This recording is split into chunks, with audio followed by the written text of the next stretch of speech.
if you see this specific sign in your life, this just means that Allah is preparing you for something way better. Ever notice how sometimes like things just keep falling apart in your life? Like let's just say you're driving a car and your car keeps breaking down. No matter how many times you go and you fix it, it always keeps breaking down. Or sometimes you have a specific goal of reaching whatever amount of money you want per month, and then you keep noticing that your business never ever succeeds. No matter what you do, you keep fixing it, you keep working on it, but it always never succeeds. What's crazy is that this has actually been talked about in the Quran when Musa alayhi salam, he met Khidr and they both went on a journey together. And in that journey there was a boat with fishermen on it, and then Khidr, he just basically went and he broke the boat. Why did he do that? Well, the reason was there was a tyrant that was taking boats forcefully. And so when he broke that boat, that tyrant chose not to take their boats. So a small dent in their boat saved them from something that they were going to be losing permanently. Now, I'm not talking about a car here. I'm not saying like if Allah broke down your car, stop driving, or it's like if Allah broke down your business, stop running business. That's not the point. The point here is that Allah is trying to redirect, change your entire timeline.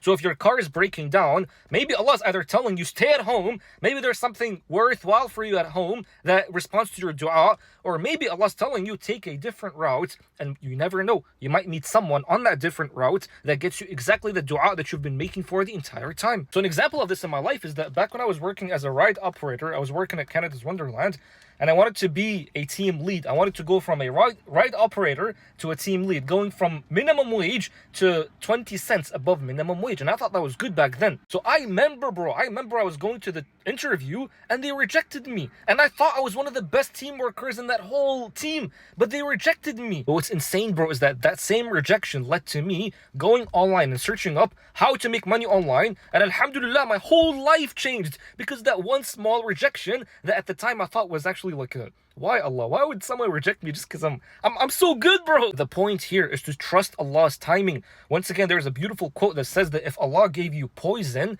deem it as honey. If Allah gave you something that you got annoyed at in your life, if Allah allowed it, that means there is goodness in it. Just because you can't see the goodness right now, there is definitely 100% goodness because it's coming from Ar-Rahman. So if Allah's making you go through a heartbreak, that's good. Say Alhamdulillah, because Allah's preparing you for something way better. If Allah's making you go through poverty, Alhamdulillah, because Allah's preparing you for something way better. But your job needs to be to take these clues that Allah's bringing in your life and use them. Don't just sit idle and do nothing. And this is why I say the highest frequency you could live in is the original frequency, the state of being of Islam, which is the true frequency, which means don't resist anything. Things that happen in your life, don't resist them. Submit to the will of the divine.